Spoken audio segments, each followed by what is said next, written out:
We have officially 260 people here at the moment. This is definitely the largest Zoom I've ever participated in. So welcome to all of you.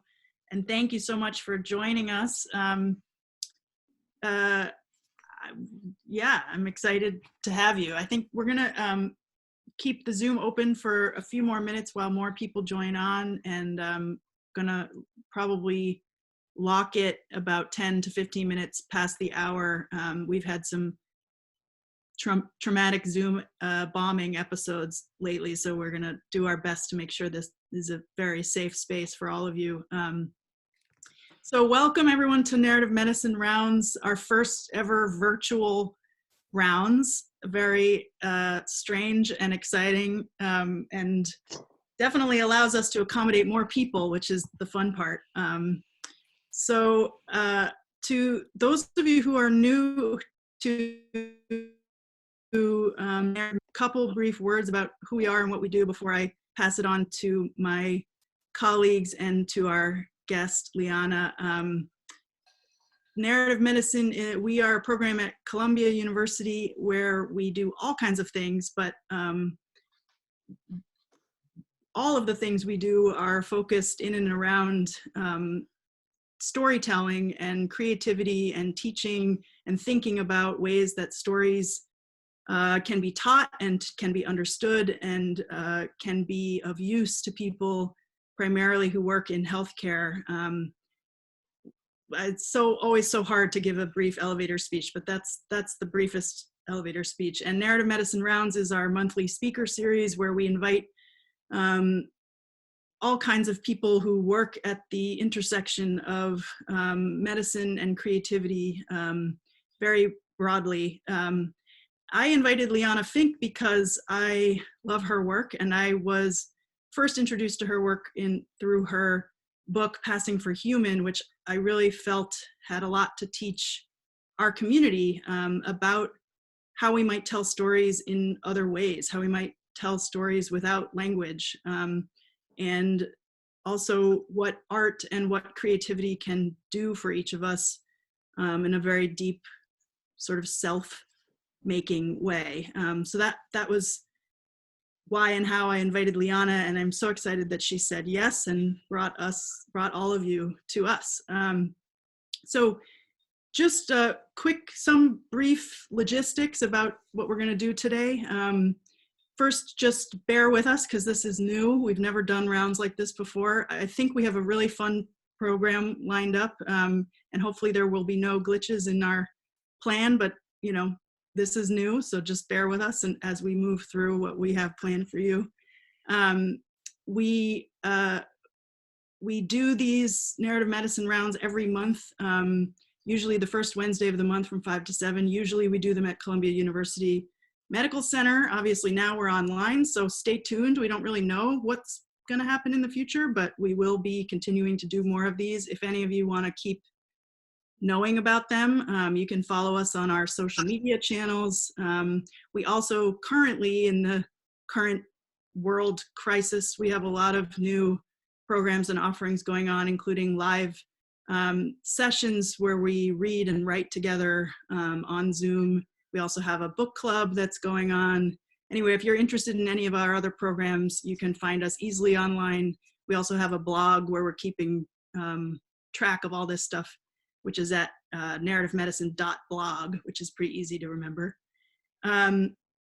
We will be recording this session, if you haven't noticed the little recording thing in the top left corner. So just so you know that, you know, we love to see your faces and hope you'll want to keep your cameras on, especially because I think it's nice for our presenters to not feel like they're speaking into a weird void. But totally understand if you want to turn your cameras off, that is totally fine. We will be posting the recording to our YouTube channel probably by the end of this week, and each of you will receive an email with the link in the email. So if you want to watch the video later, you can do that when you get that email. A couple of things just logistically. There, obviously with 300 people in the room, it's going to be a bit hard to manage the chat. So just so you know, we're gonna leave it open so you can chat into it, but if there will be designated points during the presentation where you will be asked to use the chat, and at that point your chats will be very much being read, but at other times we can't promise it. So just be aware that if you put something in the chat, it may not get responded to. So just, you know, there's a lot of you, so it's a lot to keep up with. And also we're gonna ask, there will be parts where we ask you to participate, but we're gonna keep those moments to the chat rather than asking you to raise your hand and speak. Obviously, in an ideal world, we would be in the same room together and we would get to hear your voices, but it's just going to be a little easier to manage it if you put your questions. There will be a Q&A period at the end, so if you put your questions in the chat at that point, that'll be the easiest way to get to them. What else? I think that's it for me for now. I'm going to pass it on to my, uh-oh, that's not good, hold on. Sorry. What are the chances? Okay, I'm gonna pass it on to my colleague, Ben Schwartz. Ben is also a New Yorker cartoonist and a doctor who works at Columbia Medical Center with us and also teaches narrative medicine and visual storytelling to medical students at Columbia. And he is going to take it away from me. So thank you, Ben. Take it away. Thank you, Nellie. Thank you all. It's great to be here in my own home. I'm so glad that so many of you could stay in your own homes too, so that we could safely share this time together with our wonderfully talented guest, Liana Finck. Now, when I first met Liana, she was a quiet, humble artist just beginning her career, and now she's a quiet, humble, super duper star with like multiple graphic novels under her belt. She's a mainstay in the pages of the New Yorker. She's got like 500,000 fans on Instagram. You would think that someone that successful would at least have the decency to become insufferable or something, so that, you know, we, her fellow cartoonists, could resent that success. But in reality, she's just a really nice, kind person through and through. I mean, Liana, you always ask me how my kids are doing whenever we see each other, and then you actually listen and show interest in my answer. And I can tell you, nobody wants to listen to me talk about my kids. It's a very kind thing that you do. But if you know Liana's work, and I imagine most of the people here already do, if you don't, you are in for a treat. If you know her work, you know that one of her superpowers, I think, is the ability to make you feel seen and to feel heard, even if it's just through a page and you don't know her at all personally. She does a really damn good job of that. You know, I think a good cartoon resonates with people because it reflects the reader's authentic experience in some way, you know, usually a slightly distorted, heightened way, to make it funny. It's like it's holding up a funhouse mirror to your life. That's a good cartoon. A great cartoon pulls you through the mirror, and it makes you think about the world from a whole new perspective. And that's the kind of cartoons Liana makes. She makes great cartoons. She is a great cartoonist. Her work, I feel like her work brings us closer together through incredible humor, incredible honesty. And she does it by highlighting all the things that make us feel so distant to each other. You know, it's not telling us, hey, you know what, we're all the same deep down inside.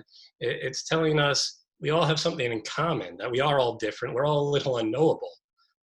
Helps us appreciate that no matter how well we try to understand each other, and that we should try to understand each other, but no matter how well we do it, that there's also always an experience gap between us, and we need to be respectful of that. And so with that in mind, I guess it's kind of perfect that we're doing this event as a communal group experience while also miles apart from each other. So yeah, so happy that Liana could be here, that I can introduce Liana Finck, writer, illustrator, cartoonist, influencer, many other things, because people are complicated and they are more than just their professional roles. I'm so glad we have her here. I cannot wait to hear what she has to say. So actually, let's not wait any longer. Let's clap or wave our hands or whatever the hell we do in this new Zoom world that we live in. But let's show we're excited, and please join me in welcoming Liana Finck. Whatever. Hi. Thanks, Ben. That was such a great introduction. Thank you so much. And thank you, Nellie, so much. And thank you all for having me, and thank you all for being here. Welcome to my home. I'm going to read to you from a graphic novel that I made that came out in 2008, like a year and a half ago. It's called Passing for Human. I might skip around. It's told in a bunch of different chapters, kind of like the story begins again with each chapter. And so I've never found a really good way of talking about it, which makes for an unsuccessful but always surprising book if you can't talk about it very well. So I'm gonna read from it and see if I can figure out how to talk about it this time. And I'll also see if I can figure out how to share my screen.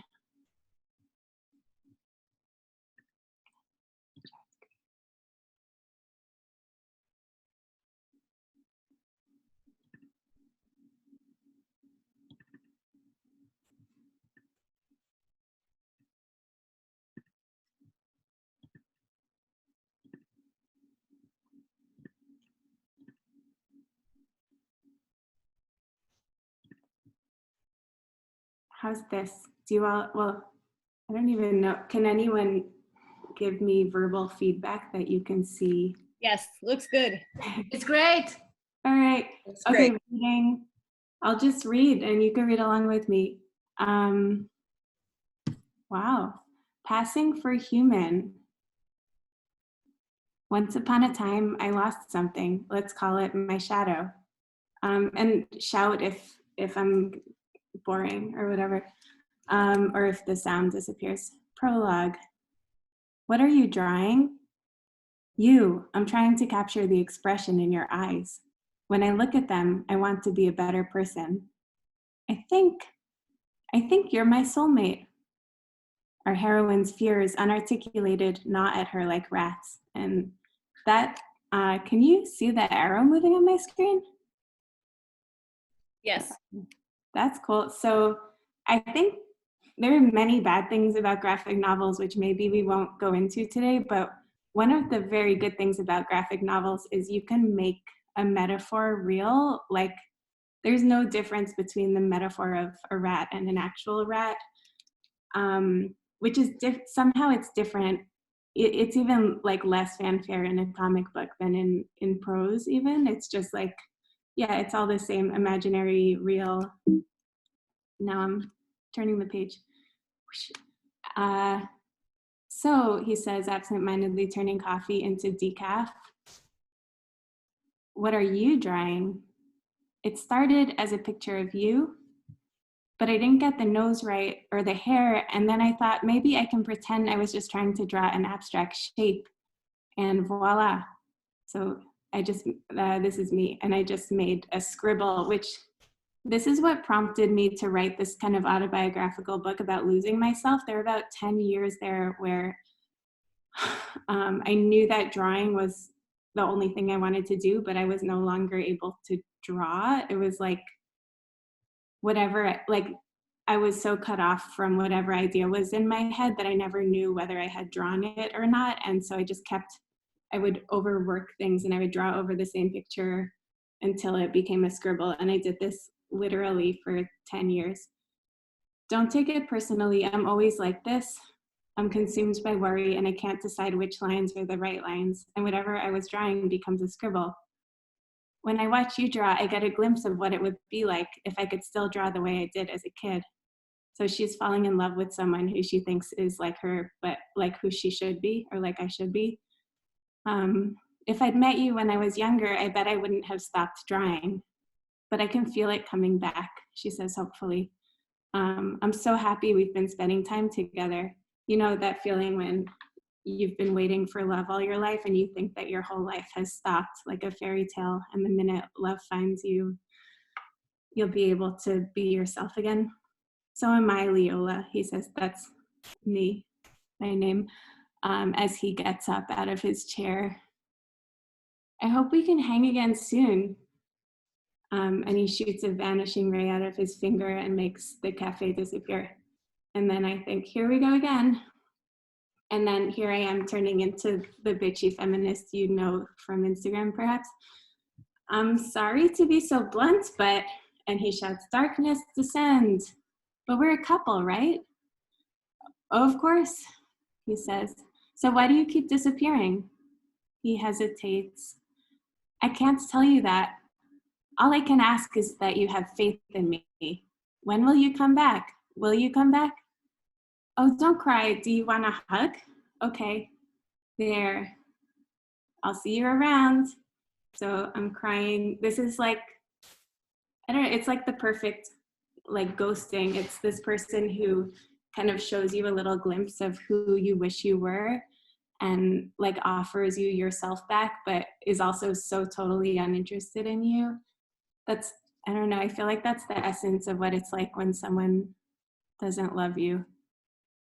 So she's walking back home, and as she's walking back, she's making it seem all right to herself. She's deciding that he really does love her and that everything is okay. And she says to herself, sorry, I overreacted. I really do have faith in you. On her way home, our heroine has a visit from the fears that gnaw. They start chewing on her shoulders. He's going to leave you, you know. And she says, no, he isn't. He's just a little awkward. And the fears say, you can believe whatever you want, but he's going to break your heart. And then she says, but how can I keep him? Keep him? How can you, of all people, expect to keep anything? You couldn't even keep your own shadow. So it's true. I remember wondering if I'd lost something when I was 13 or so. Was it my shadow? What do you mean lost? Say the rats. Don't you remember? You drove her away long ago, and she will never come back. Then I run. A drawer doesn't draw because she loves to draw. She doesn't draw because she draws well. She draws because once she lost something, and by drawing, she will find it again. And then I begin passing for human. And then each chapter, can't multitask. Each chapter of passing for human began, sorry, I'm trying to find the screen. Right. Can you all see my face? Yes. Okay. But your screen is skinny. Oh no. Can you see? Sorry.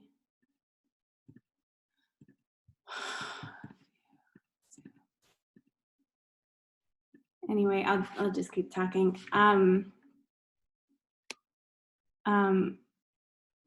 Right. So this was like a mini chapter, and this is where I realized that like I've been hiding this fact from myself all my life, that I had something, namely a self, and that I lost it at some point. And each chapter is me trying to figure out what really it was, what was myself, and how did I lose it. And the hope is that if I can figure that out, I'll get it back. So each chapter begins as if it's the first chapter. I think I'm reading too much, but I will just show you a glimpse of another chapter one. And then I'll try to figure out how to put my face back on the screen. Actually. If you just like stop screen share and retry, that might. Okay, I know I can't find screen share, that's the problem. Oh, I got it. I will find it. I took care of it for you.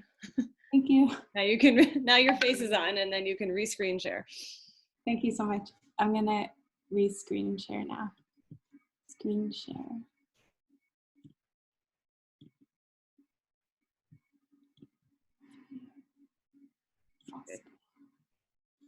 Okay, so here's the very beginning of another chapter. Chapter 1, Paradise Lost. Nursery school. I'm expelled for walking on all fours like a dog. Out. A second nursery school. I tell a teacher that my dog Pepper taught me how to bark. I bark. Kindergarten. I attend a Montessori school run by nuns. Sister Matilda is the most homeopathic and heavy breathing of the nuns. She is my teacher. During recess, the nuns sit in a cluster on the lawn, regaling each other with stories about children who stuck their heads out of car windows and were decapitated. I spend recess under a giant, oh God, I'm sorry. Under a giant hemlock. View, full screen. Right, okay. Bear with me, I'm sorry. Good. How many feminists does it take to change a light bulb? One, and that's not funny. That's my favorite joke. Zoom share. Is it sharing? Still big, Liana. Yeah, we see it. Looks Oh, you good. can see it. Carry Okay. on. You full screen. Oh no, It's full I'm screen. sorry. Yeah. No, You still see it? I can't see it. yeah, I'm yeah, sorry. it's full screen. Okay, well, let me just try to get it back on my screen so that I can read from it.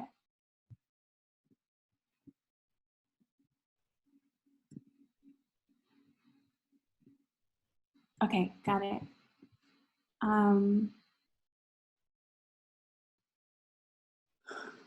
Yeah, I don't know. I'm a weird kid. Here I am, a weird kid studying at a Montessori school, even though I'm not Christian. The school is run by nuns. They were amazing and kind. And this is a weird memory that I had where this is true. There was another kid who I admired a lot, and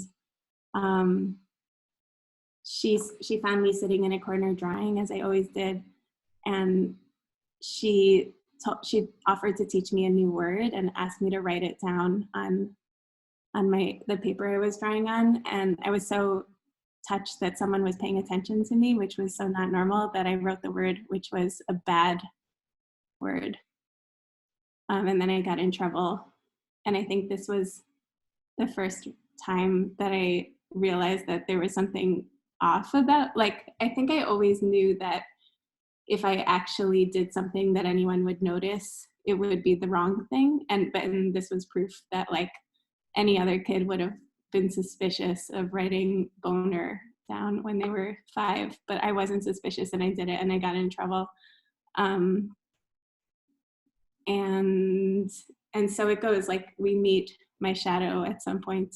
Yeah, here she is. Here I'm meeting my shadow. According to the book, every girl has a shadow, and hopefully you get to keep your shadow when you grow up, but that's very rare. But the thing about my shadow, even though my family was so kind and wanted so badly to help me keep my shadow is monstrous. And so I ended up forcing it away, and then regretting it. So that's the premise of this book, very complicated. Can you see my face?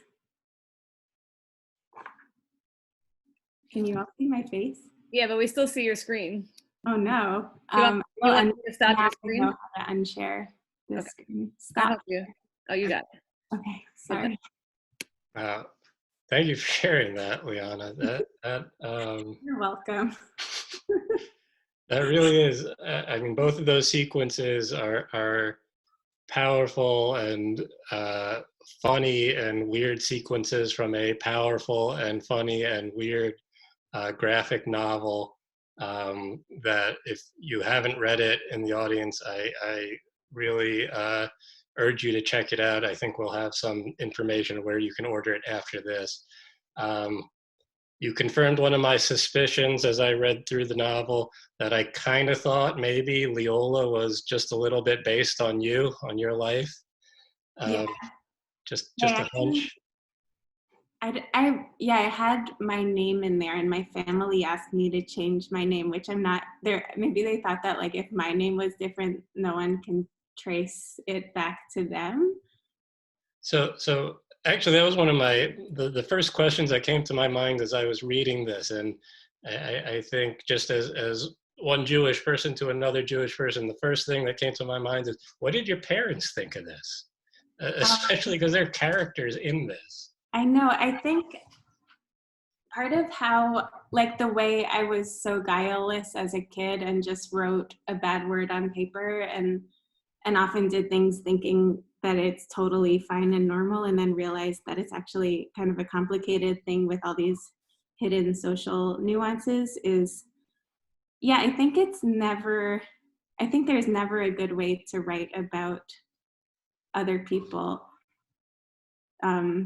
I think you're kind of showing them in a skewed way, and they don't have any say in the matter, and different people feel different ways about it. So my family's really nice, and they've only told me nice things about it, but I still, like in publishing it, I've wondered if I've exposed them too much or told lies about them too much, because there are definitely lies in this. And on the one hand, I'd love to keep writing about my family, and on the other hand, I don't want to keep writing about my family, and I'm still wondering where the chips will fall there. How did you ultimately come to the decision to tell this story in that way, where you shift from your own perspective to each parent's perspective, and where you're sort of going forward in time, then back again and forward? The different chapters of this book, first there's the prologue, which is kind of like the snipped off beginning of a kind of romance chapter where I imagine that if I can find love, I'll get my shadow back. But there's also a chapter, the kind of like two-dimensional, like feminist idea, which is that it's about being a woman, that all women have a shadow, and when they're born, and then we lose it because of sexism in the world. And I regret that story in a certain way, because I showed how my mom lost her shadow, and I think she didn't. I don't think she did actually lose her shadow, so that was kind of a lie. And I don't know. You should, if you think you've lost your shadow, you shouldn't bring other people into it and say that they've lost their shadows too to prove a pattern, if they're in your family. But it was from love and from relating. And another story is about, another terrible thing I did is that I was going through a kind of phase of thinking a lot about neurodiversity and like how the brain works and how that can make you feel very different from other people if your brain is wired slightly differently. And in that, I told another like total partial truth in that story, which is that my dad and I share a slightly different wiring, which I think it also isn't true. I was just like, in my love, kind of projecting onto my dad something that isn't at all true. It definitely isn't completely true, and probably isn't at all true. But it made for a good story. And like, I also admit that it was wrong of me to tell lies about my parents, but I also admit that it was really fun. I don't know how I think the way I arrived at that way of telling a story is by starting this book over and over and never being able to get past 20 pages in, and then realizing that I could just glue them all together and have a book, a choppy book. So that's actually sort of how the process unfolded. Oh, that's really interesting. Yeah, I was working on it for years and throwing pieces out because of self-consciousness. It started out as like, I wish I had actually written this book. It was going to be kind of like a funny comic strip about a lost shadow that comes back to find its person, and the person is so clueless that it thinks the shadow is looking to sublet a room in their apartment, and it's like the shadow is too shy because it's a shadow to tell the person that it's her shadow. So they just like have adventures together. But I couldn't think of any story to go with that idea. So how many years did it take to, you know, finally have this come into the final form? It was, I think it was about 3 years until it came into this form, and then maybe 2 more years while I reworked it once I had found the form. I think you always have, I'm not sure always, but I always write a thing before I know what the thing is, and then after I know what it is, I have to rewrite it completely. Yeah, I saw somewhere that, you know, you'd mentioned just a little bit before neurodiversity, and I wanted to ask you, I saw somewhere where you referred to Passing for Human as a neurological coming of age story. And two things. One, I love the way that sounds. And two, could you explain what that means? I think that was a publicity person at Random House who came up with that term, which speaks well of the term. It's yeah, it is a coming of age story, and it is a bit about how the brain works. It's a bit about being shy and weird. It's about being weird, but it's looking at being weird in a cold Oliver Sacks type light. Do you feel any more or less weird now, having made this book and put it out there? Yeah, I feel much less weird. And yeah, I think the main thing about making art for me is that you draw something that you feel, and the minute other people say that they feel the same way, you can stop being ashamed of it. I think for me, being weird was probably 1% being awkward and 99% being self-conscious. So making a book like this, except when someone says like, wow, I really didn't get this book, which backfires, it usually takes away 99% of the self-consciousness. Did you always know that you would be telling stories and that you would be an artist? I always knew that I would draw because I always drew. The storytelling, it's nice because it doesn't feel like my like calling. It feels, and I have very little like, what's that thing that people have, like, oh, like imposter syndrome? Like I have very little imposter syndrome with writing because I'm like, yeah, of course I'm an imposter. It's like something that I started to do as a teenager because I was lonely. This isn't what I was born to do. It's just fun. And there's so much that I'm learning, and that's really fun. Like I'm terrible at a linear narrative as we've seen. And that's something I'm always just trying to piece apart. Like it's a puzzle. Other things too, like characters. I don't understand also like why anyone would write fiction, and I'm always trying to learn that. Like, why would you tell a lie besides to like, unless it was like a slight lie in the like telling the truth with a lie that makes it make more sense. This book, like this is as far fictional as I can go, I think. But one day. One day, is that the dream, to go extreme fictional? Yeah, there seems to be more freedom in it, and like you can say a lot more. I guess to me, I'm like, why would you say those things at all if they're not true at all? But at least you can say a lot of things without risking like getting sued. I'm tempted to jump in as the fiction writer here. Where did it come from?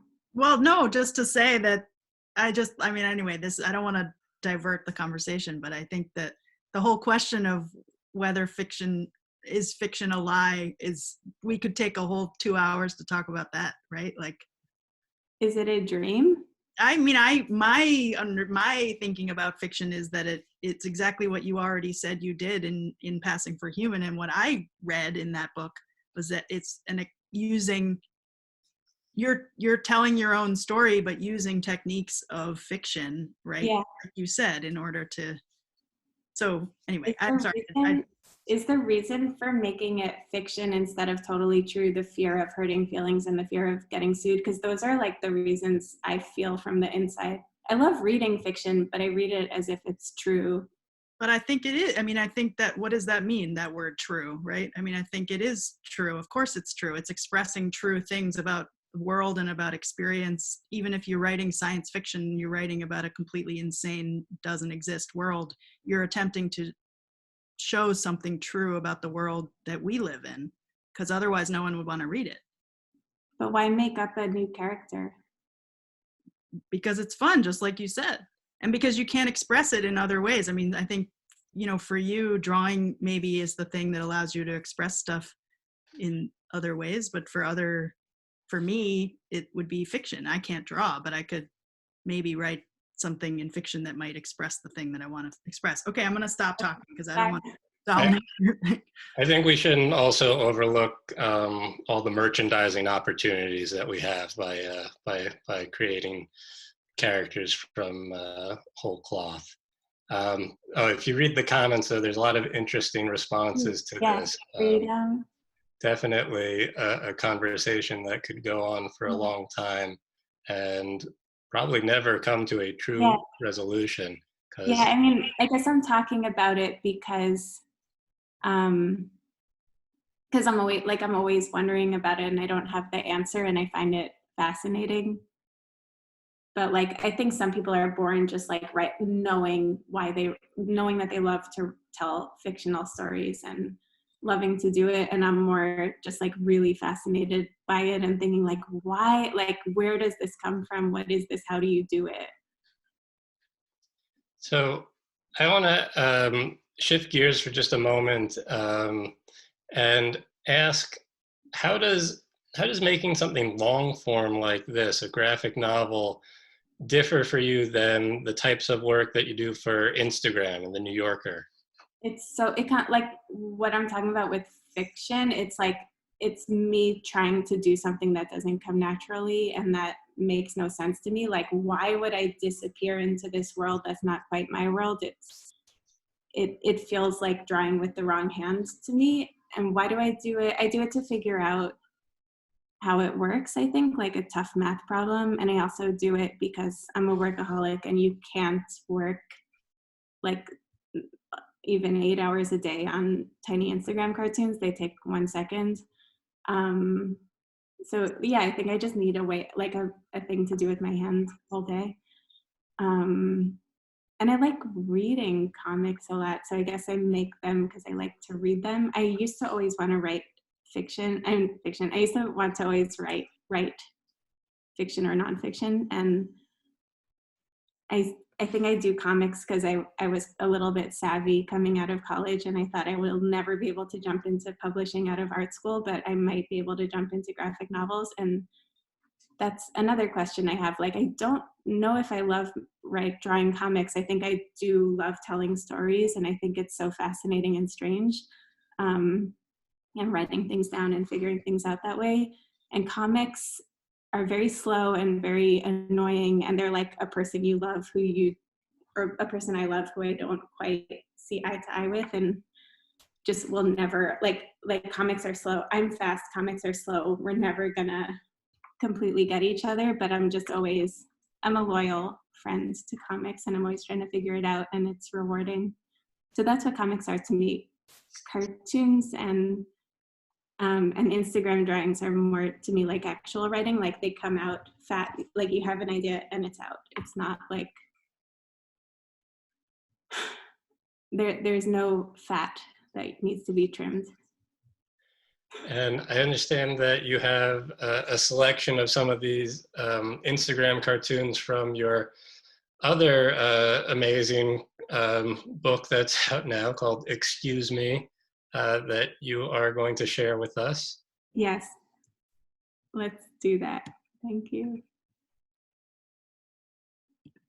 I'm going to share the screen. I'm going to try something that might be very awkward, which is jumping around a lot, because I've never like shown something on my own computer before. I've always like just shown the same clip. And I think it would be fun to just scroll through the entire book and choose a couple and read from them. Liana, awkward is the name of the game tonight. You know, they put the two shyest, most uncomfortable cartoonists in conversation with each other. I think we need to be true to ourselves and be as awkward as we really are. I think all of us are awkward, all the New Yorker cartoonists. There's interesting group, isn't it? Yeah. Okay. Whenever there's like a party that we're all invited to that's of the larger New Yorker, the cartoonists are always in the same corner together around the pizza, like guarding the food. And it's really sweet. I've always kind of thought of cartoonists as, a lot of them are shy, as we are shy, but it seems like shy in a different way. I've always felt like we're extroverts with extreme anxiety problems as opposed to, you know, inherently introverted. Do you feel that way? I think so. At least, you know, speaking for myself, I guess. I've always felt that way until being stuck inside, and I think I might actually just be an introvert. Like I've really enjoyed just being inside for a long time.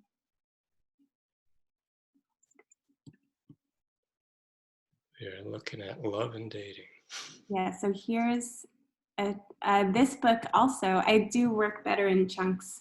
So this is a book of Instagram drawings that I did, but I redivided it into chunks. And one of the chunks is called Love and Dating. And the reason I'm going to jump around is that if you've ever seen me talk, you've probably already seen these cartoons because I'm very lazy and I always show the same clip every time. And I just realized I don't need to do that this time. But so here are the three on this page. How to find romance. Put yourself in hundreds of dangerous and humiliating situations. Don't let yourself be destroyed or broken. Never give up. Forget, forget, forget. Forgive, forgive, forgive. Pretend not to notice the unfairness. Otherwise, what are we living for? But what if he has a foot fetish? Trust me, I'm an algorithm. And okay, here's the part that's gonna be hard. I'm gonna exit full screen. Exit full screen. I'm gonna scroll, and then I'm gonna read you something random.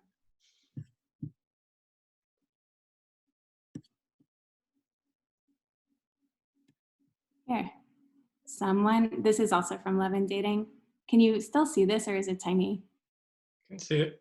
Okay, someone, the one, there's a diagram. Me, you, my expectations. This is, yeah, I wrote that and it's gotten truer. Like I have such high expectations from everyone, including myself, and they're not sustainable. Scroll a bit more. Let's try to find, here's a nice bad relationship one, the chorus. He treats you like shit. I didn't understand him till now. He treats you like shit. He's just shy. He treats you like shit. I don't know enough about him yet to judge.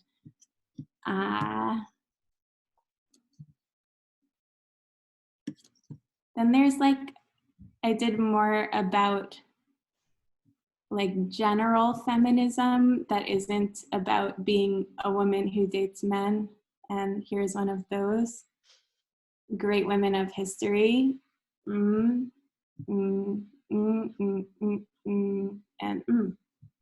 then there's some that are about other things, such as, this is a drawing I did based on someone's OkCupid profile that I saw when I was on OkCupid. It was just, he just had a series of photographs of himself surrounded by like fascinated women, and I thought it was so funny.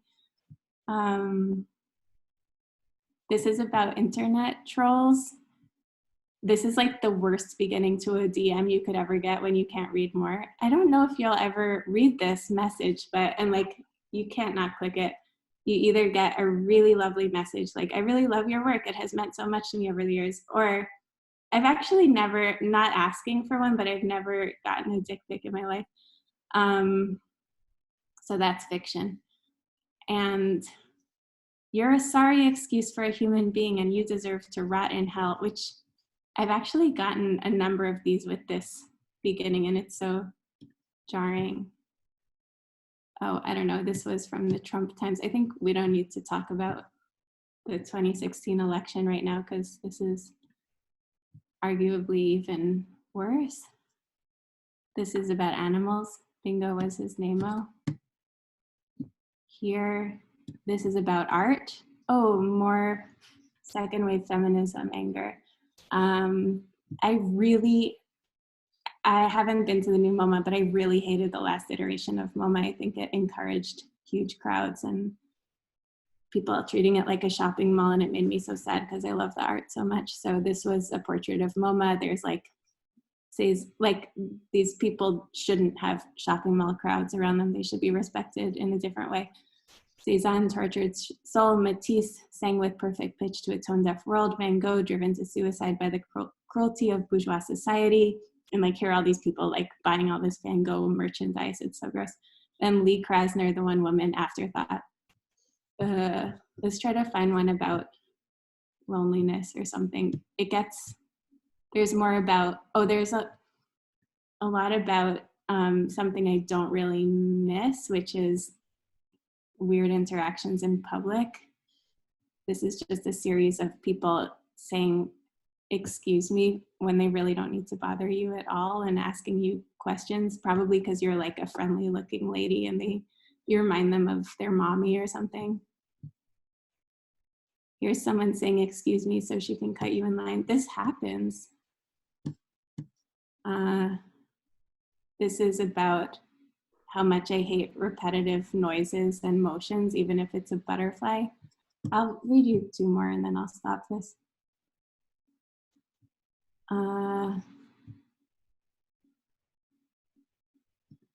This is about the terrible guilt I feel every time I lash out at a pamphleteer, which I can't help because they startle me, but I know they're just people doing their jobs. But in this drawing, I don't lash out at her. Hello, spare a moment for passive-aggressive extroverts for a good cause. And then if you don't answer, she might say something really mean to you. Okay then, have a nice day. Yeah, these ones are about like feeling like a weird person. I don't get this one. I'm not going to read that one. Does this make sense? Oh yeah, this is about why some people like to work a lot because it's safe. When you're working, no one's going to bother you. And then the other things such as fun are always confusing, depressing, aimless. Maybe fun. You never know what you're going to get. A trip to the beach is probably going to be confusing, depressing, and aimless. It might be surprising and delightful. There's very little neutral ground besides work, which is great. Okay, I'm coming back. Hi. Hi. Brilliant stuff. I love those. I feel like no one explores the ins and outs of microaggressions like you do. Yeah, because to me they're macro. Yeah. So one question I have for you is, were you surprised at all by just how embraced these cartoons have been by the rest of the world, by the Instagram world? Yes and no. I think I don't understand people's taste, and I don't know if it's all based on taste. People like some really dumb stuff, so it's not like I'm like, oh, I must be great because people are following me. But it was a very novel experience, feeling like people get what I'm saying. These are the most personal things I've ever made. I think the reason they're on Instagram and not being published in a book or in a magazine is that they wouldn't get past editors because I would think they're very specific, and like an editor would say, I don't relate to this. And even if an editor did relate to it, they would say, I relate, but the readers aren't going to relate. Instagram, you get to go straight from you to the public. And yeah, I was surprised that I'm always surprised that people relate to them. It's taken a big weight off my shoulders. I bet, but it also comes with a toll too, I'm sure. You mentioned your trolls. You've turned dealing with trolls into a delightful art form, I think. I don't, yeah, I feel terrible every time I do. It's a compulsion. Do you have a favorite troll story? No, do I? Let me think. I guess I'm so horrible to trolls because I was probably too immature to be in the dating world back when I was dating, and I not allowed, but like I somehow attracted stalkers for a long time. So I'm like terrified of strangers and very liable to like go berserk on someone who says something weird to me if I don't know who they are. Favorite troll story? I don't know. I guess, is this a favorite that when like people get really mad at me for something that I didn't mean to say at all? Like once I made a cartoon about feeding like someone, like in the Excuse Me series, where I just have people saying excuse me when they really didn't need to say anything to me at all and could have just left me alone. But someone saying like, excuse me, do you mind if I sit over there? And like her face lights up like, feed my baby. And that really happened. And she just wanted to tell a stranger how proud she was to have a baby, I'm pretty sure. But, and I was annoyed. But I got a lot of hatred for being like anti-breastfeeding in public, which it wasn't. The baby was like eating out of, it was older and it was eating out of a jar. So I'm mean. I'm a little mean, but I'm not like politically against breastfeeding in public. Are you overall pro baby, anti baby? I'm overall pro baby, but it's more of like I like babies better than adults. Is that good? But I don't like them that much. Yeah, that's the right answer, I think. Yeah. Okay. So zooming, if you zoom out, looking at these Instagram cartoons and the cartoons you have in Excuse Me, in a very superficial way, they are reminiscent of the kinds of gag cartoons that you do for the New Yorker, and that they're usually contained within a single panel, one image, just a little bit of text. What differentiates these from New Yorker cartoons, and how do you approach New Yorker cartoons differently? I started the Instagram cartoons like early on when I was submitting New Yorker cartoons, and I really wasn't selling a lot of them, and I was working so hard on them, and so I started the Instagram as just a way to show my rejected New Yorker cartoons. But I think they've evolved to be less funny than, like, if that's possible, less funny than New Yorker cartoons. Sorry. I think the point of a New Yorker cartoon is to surprise someone. You set them up like a Jerry Seinfeld joke, and then you pull the rug out from under them. Whereas for me, an Instagram cartoon is more like running up and shoving someone. It's like I say it's not a 1-2 punch. It's just a punch. And they're not meant to like have a setup. They're meant to like knock over cliches, I think. And so I think funny things are always surprising, but you don't need to be funny to be surprising. And so I just aim for surprising with the Instagram ones. It does make it harder to make New Yorker cartoons once I realized that you don't really need to be funny to make a cartoon. Yeah. It's hard every week to try to be funny. Yeah, that's why I usually don't even make the effort to try to be funny. You're very funny. Just submit what I got. So what made you then want to get involved with the New Yorker to begin with? I've always wanted to.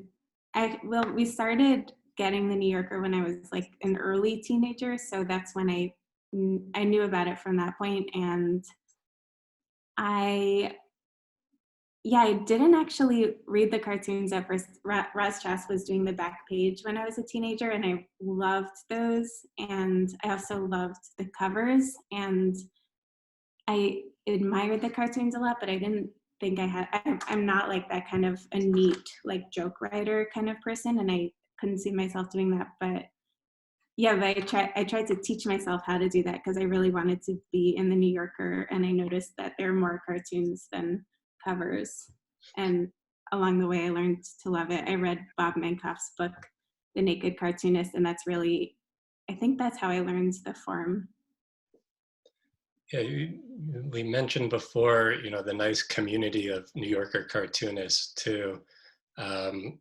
Is there any particular piece of advice that stands out that you learned from one of your fellow cartoonists early on? Yeah, so much. Yeah, well, something that stands out is that I think it was Mort Gerberg who said, it might have been Sid Harris.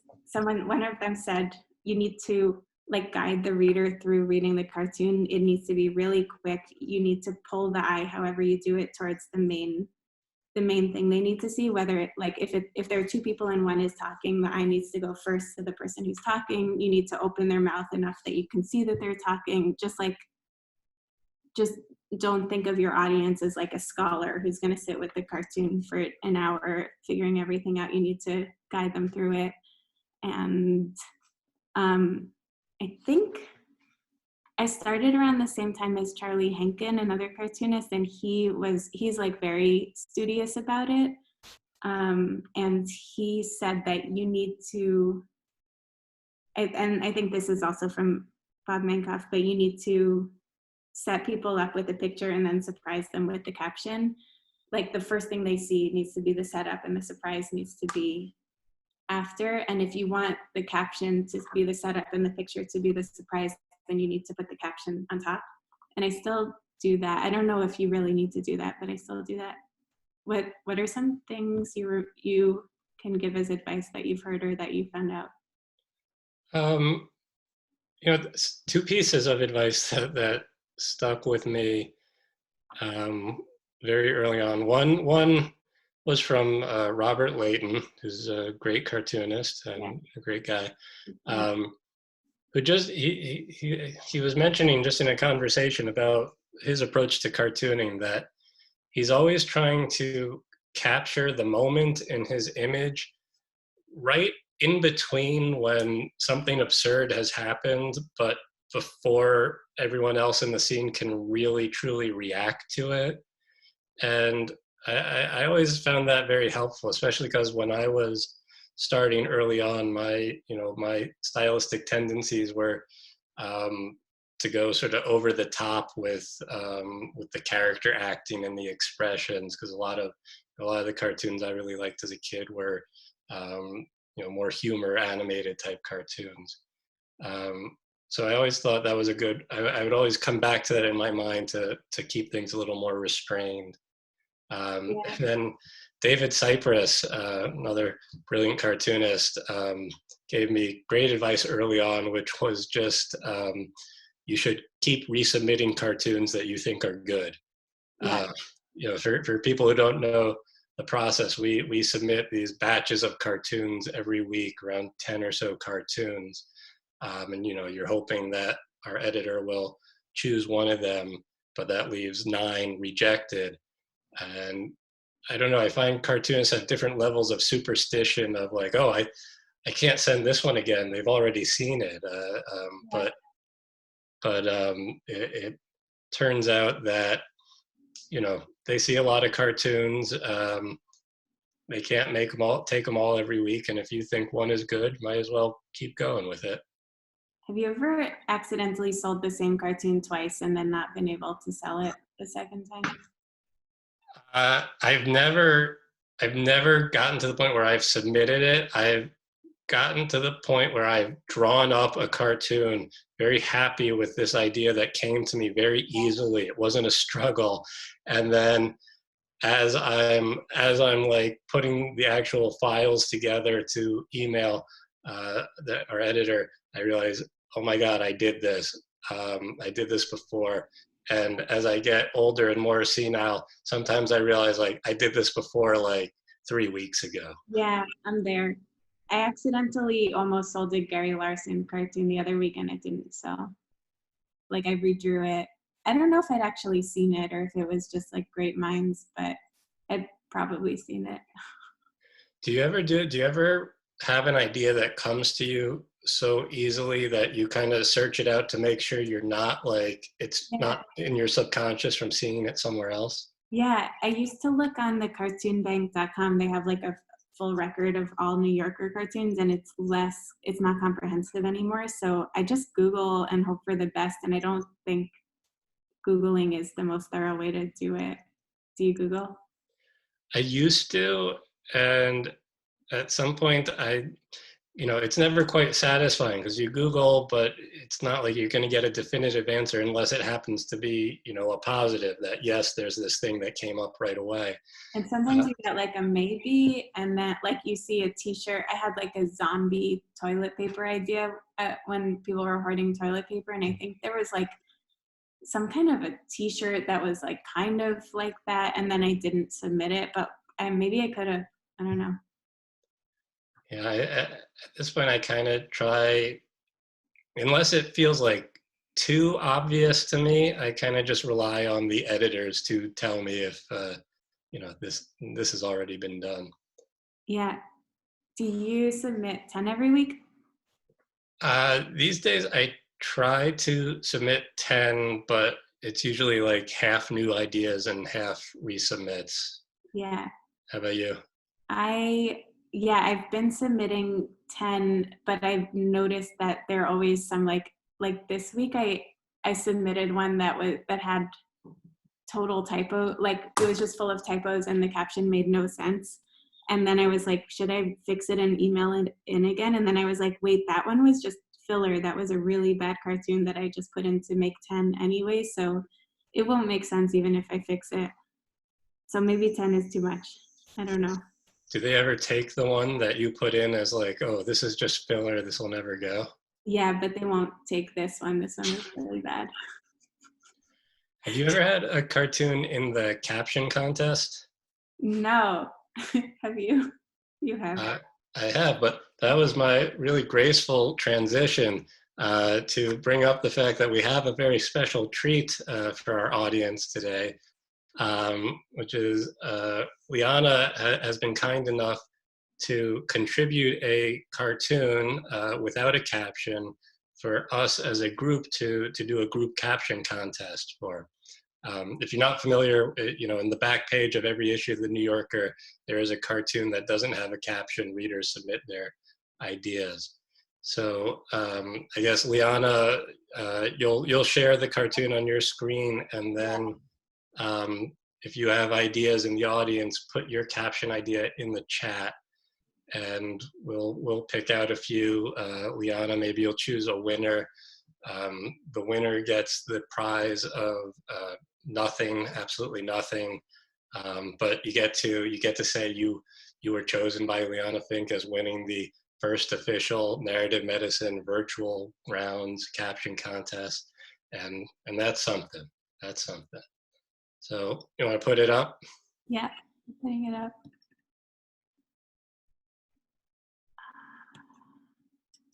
Have you ever wanted to be in the caption contest, Liana? Yeah, I've submitted things without a caption that were for the caption contest, but I think there were 2 out there.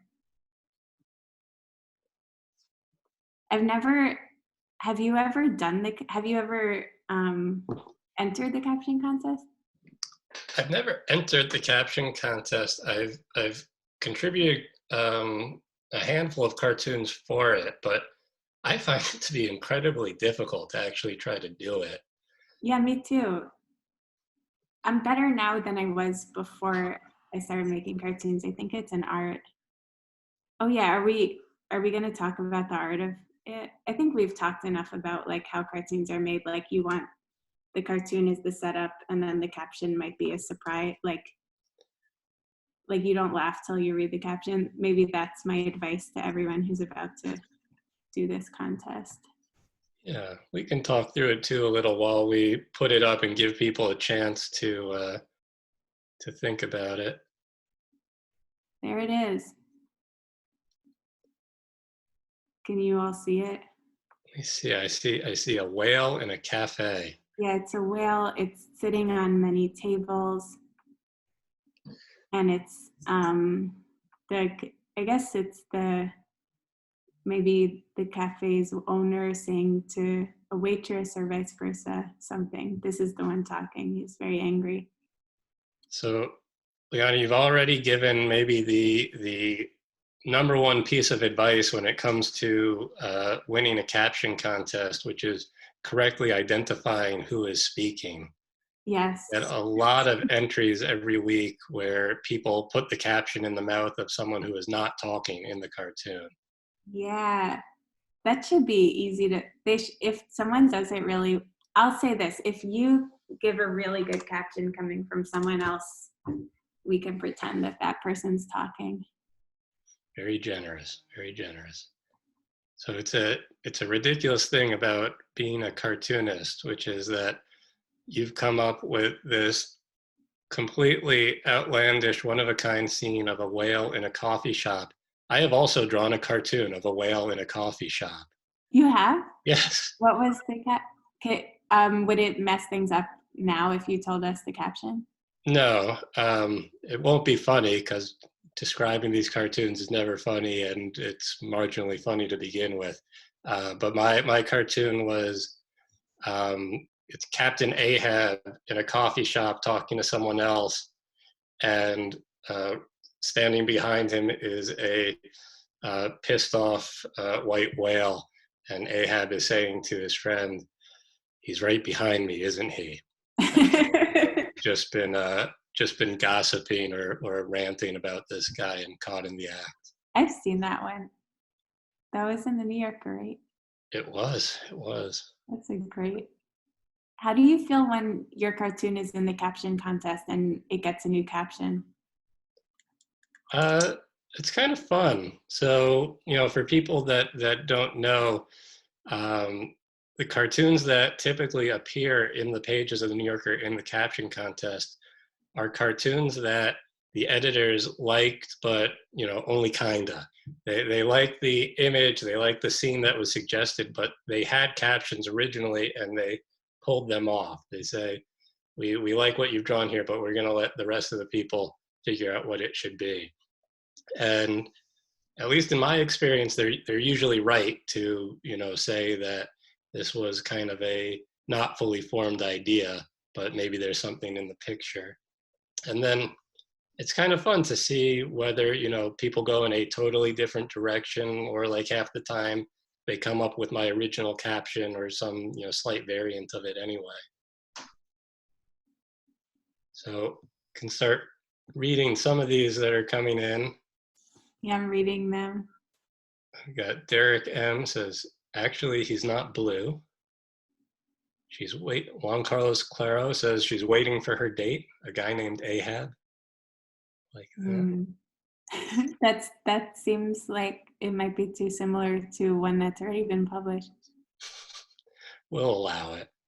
What about the one that says, I can hear you? I can hear you. I don't get it. Sorry. I like this one. Yes, I ate the shrooms. Another take on what we're seeing. That's my favorite so far. He's a great eater, but not much of a tipper. Oh, I like he's worried his Tinder date won't be able to find him.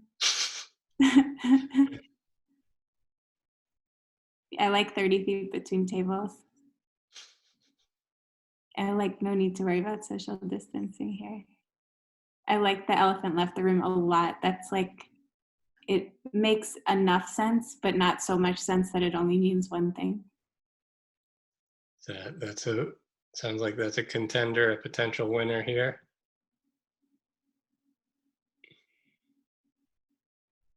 What else do you see? Is that our winner? Well, this is bleak. Go home, ma'am. God is dead. Sorry. That's a nice surprise.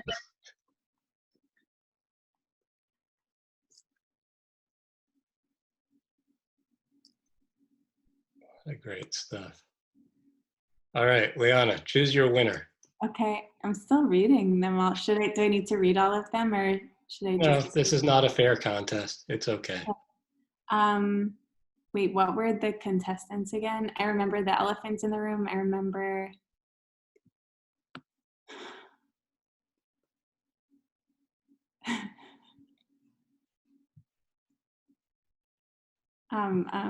Sorry. Oh, I like this one. It's not man spreading if it's a different species. Yeah, and it's not. I mean, I think it's a female whale. It's just big. I like the one.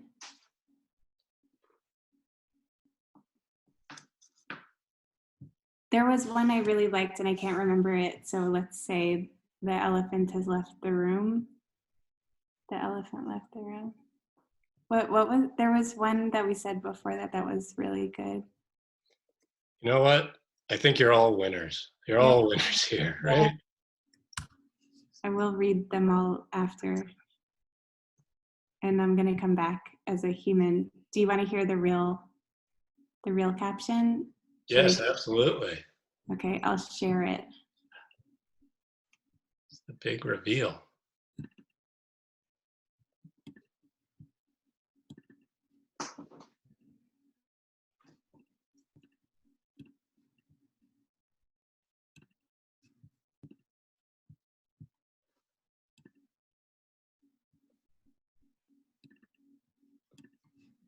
Can you all see this? Oh. See the very top of the screen. I can't take it. She comes in here, monopolizes 3 tables, and just orders krill. You enter full screen. Fantastic. Yeah, that's how I feel whenever I sit and work in a cafe. I don't know if feeling bad about it makes it okay. Like, I'm not a monster. I don't come in and sit all day and not feel bad about it. I feel bad. I love sitting all day in a cafe. Well, I feel good having enjoyed that cartoon and gone through this conversation and experience. Me too. Thank you so much. You were such a dear interviewer. Thank you. And you were such a dear interviewee. Thank you. It's a major love fest here, but now we're going to open it up, I think, to the rest of the crowd. So for the next 15 minutes, what are we going to do? So we're going to have a Q&A. People will put questions in the comments. I'll pick out some. Liana, also feel free to pick out ones and go from there. So do we have any questions for Liana Finck? There were some questions that have been coming all along, so if you already asked your question, feel free to type it in again, because I have seen a whole bunch. Oh, here's a good one. If someone wanted to begin cartooning, where do you start? I think you start by finding the right pen and paper. Like, if you doodle and you feel good about your doodles, work in that way. Don't try, like, I hold a pen really funny, so this advice might just be for me, but like every time when I was younger, when I was starting, I would always say, like, okay, now I'm gonna start cartooning. I need to use a fancy like ink dip pen, and which requires fancy paper. And then I would feel like I had to make a masterpiece every time I put pen to paper. Plus, I don't know how to draw in an ink dip pen. Like, it just doesn't work when I do it, and I wouldn't be able to begin. So I think just work in whatever you feel comfortable with. That's one. Work fast. Don't be perfect. That's the main one. You'll get better. You'll get better much faster if you're able to make more work instead of just making one thing and getting frustrated and reworking it over and over. The cartooning industry is very small and friendly, so don't be afraid to like submit work and go to community things and meet people and stuff. Like, it's very welcoming. There's not much of a hierarchical ladder you need to climb before you're allowed in. Like, go to comics conventions and stuff, and go to, I mean, not now. What am I saying? Don't go anywhere. You could do a Zoom comic convention. Yeah, just like, don't be, a lot of comics artists are lonely people. But don't be lonely in your career. Like the career is here to make you less lonely.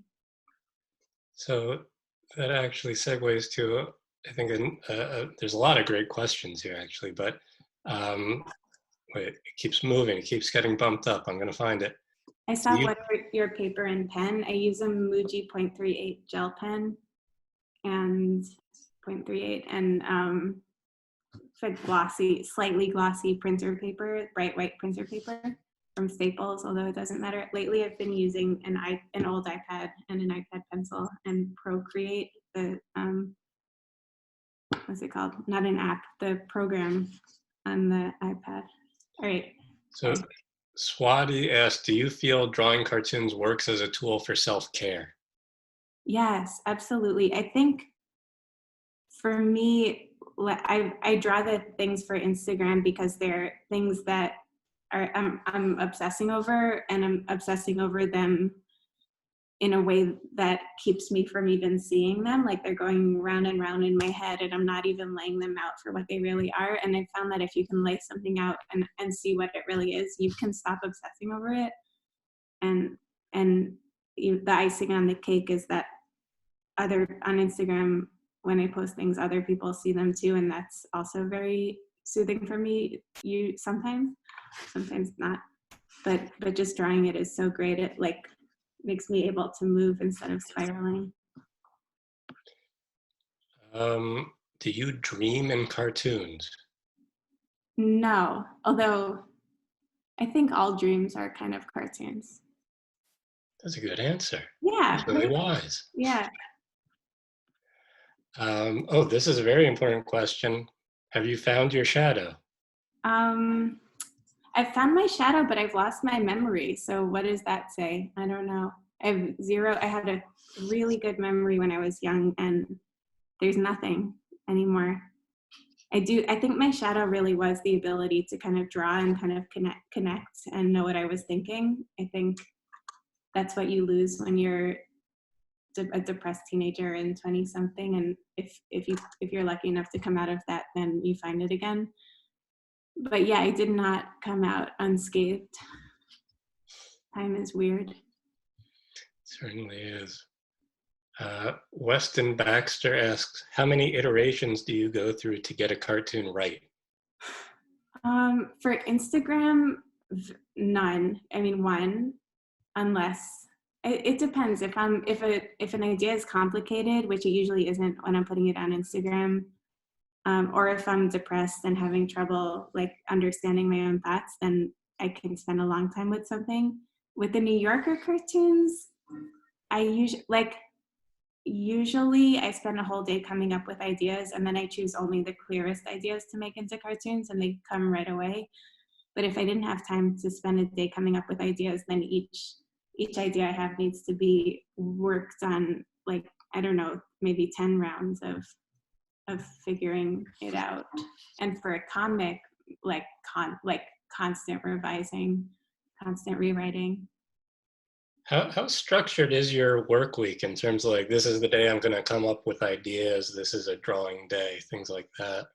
I think the most structured part for me is the day for coming up with cartoon ideas. That's like sacred, although I haven't been doing it for a long time because of quarantine. I usually take a train and I don't like do other work on that day. I just ride a train all day, and I take a long walk, often in Long Island. Everything else just kind of mushes together. I'm pretty organized and pretty, I'm the kind of person, like to a fault, I try to get things finished on time. So the fault is that I often do the work that's due right away, as opposed to like the larger, longer term projects. And then, so what really suffers is my book work. I put that aside a lot. Oh, sorry, I was trying to find it again. Yeah, this I thought is a good question for any up and coming artist to hear the answer to. So Ju Young Lee asks, as someone who does this full time, what are your thoughts on those who do it as a side hustle without formal training? Oh, it's the same thing.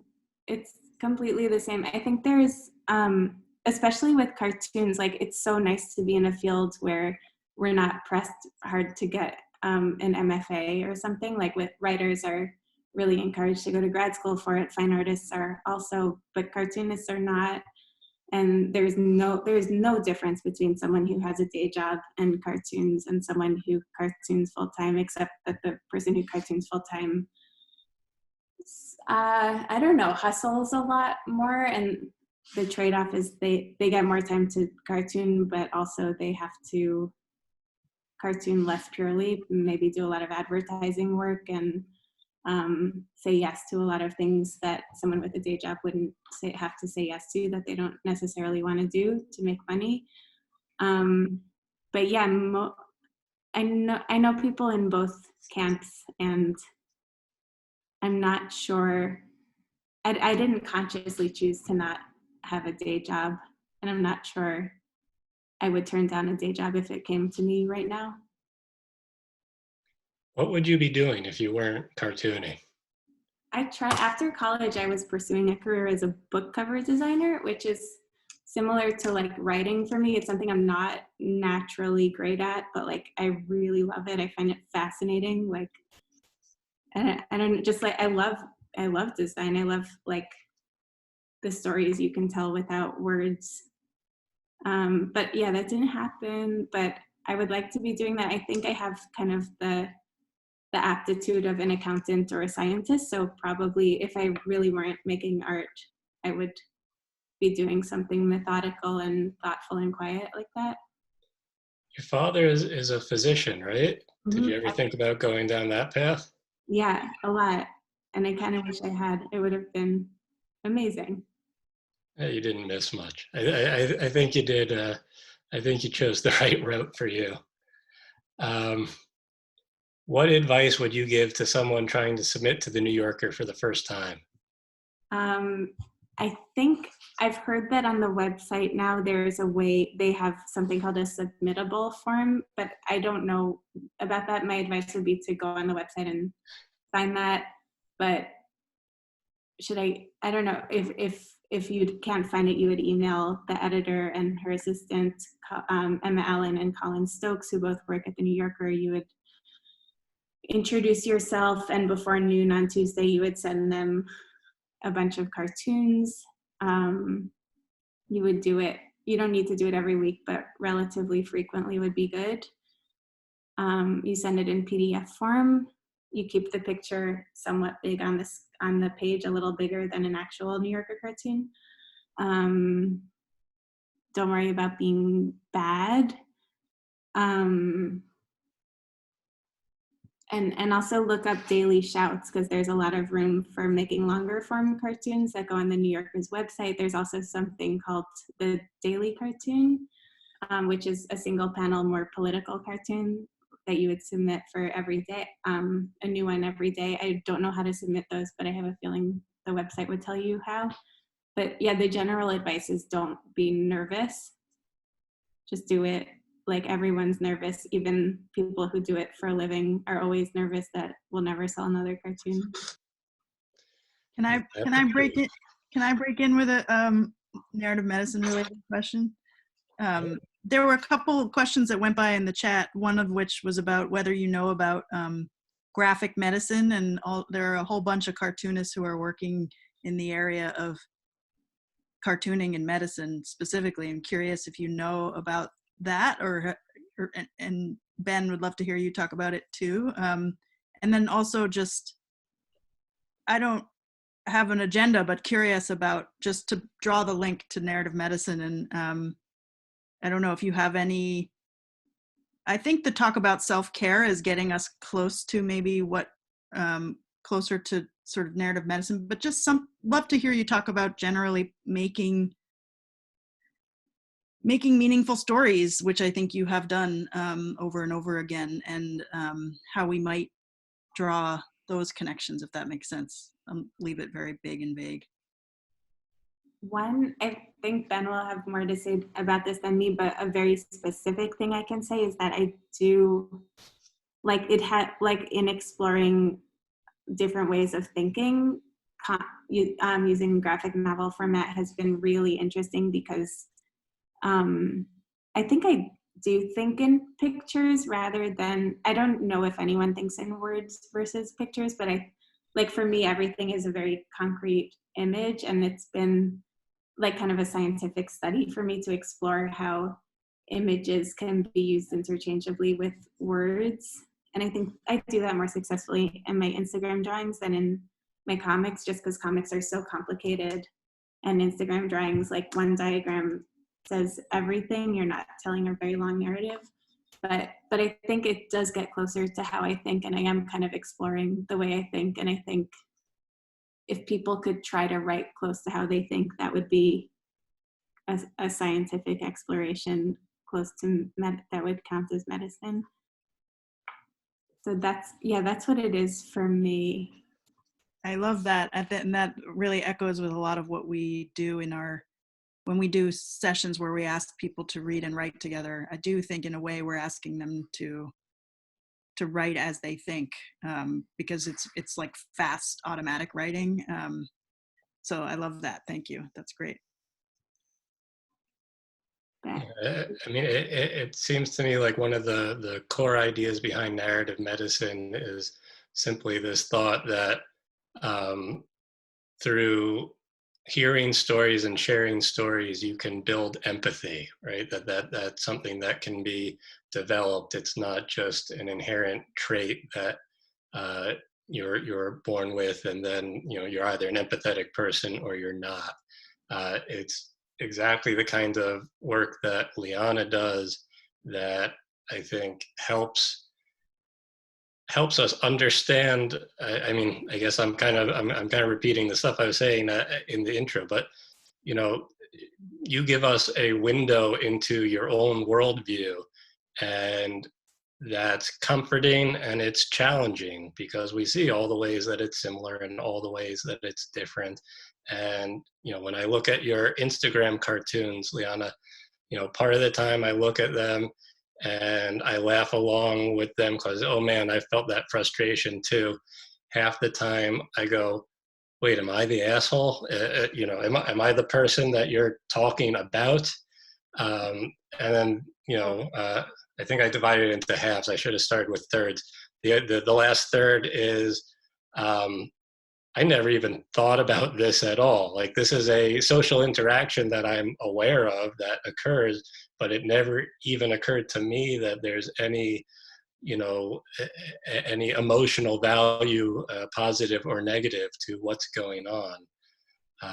So that's how I think it fits into this whole narrative movement, and the idea that the more we build the more we build empathy, the better we can treat each other, and that certainly applies to treating people in the healthcare setting. I don't know. Does that make sense? My cartoons usually come from a place, like, I feel so bad when people wonder if they're the asshole when they're reading the cartoon, because we're all the asshole most of the time. But I think I make those social setting cartoons all the time to try to diagram how I'm not the only asshole in the setting, because I always feel like if someone says excuse me when I'm focused on my work and then I snap at them because they freaked me out, like, I make the cartoon to like diagram it to show that I'm not like a total monster for snapping at a stranger, which I kind of am, but that's also the world we live in, which is like a world where you're expected to not be startled when a stranger talks to you when you're focused on something, and that's not the brain I have, and I shouldn't be so ashamed to not have that brain. But yeah, I don't think the person who said excuse me to me is an asshole. I just think I am so frustrated that I'm made to feel like an asshole by people just living their lives around me. Well, Liana, thank you so much for talking with me, for sharing your work, for answering these questions. As Nellie said at the start, we're going to have some time after this, after we stop recording. You've been kind enough to agree to stick around a little bit longer to answer some additional questions. I apologize that we couldn't get to a lot of your excellent, insightful questions in the audience. But Liana, again, thank you very much. You can check out Liana's work on Instagram. She's Liana Finck, or do I say at Liana Finck? I'm very out of touch. Is it? I think it's at Liana Finck. Check out her graphic novels, Passing for Human, Excuse Me. Check out A Bintel Brief, her first work. It's great. Also, we didn't even get to talk about it, but check out her advice column, Dear Pepper, where she, in the form of her dog Pepper, who also appears in Passing for Human, gives advice to readers of thenewyorker.com. So check that all out. Thank you so much, Liana. Let's please do this again in a less pandemic-y time. Thank you. Thanks, everybody. Thank you for joining us. Thank you so much. I'm still here. Fun. Thank you. If anyone feels like asking some questions, I can read them off of the screen and answer them.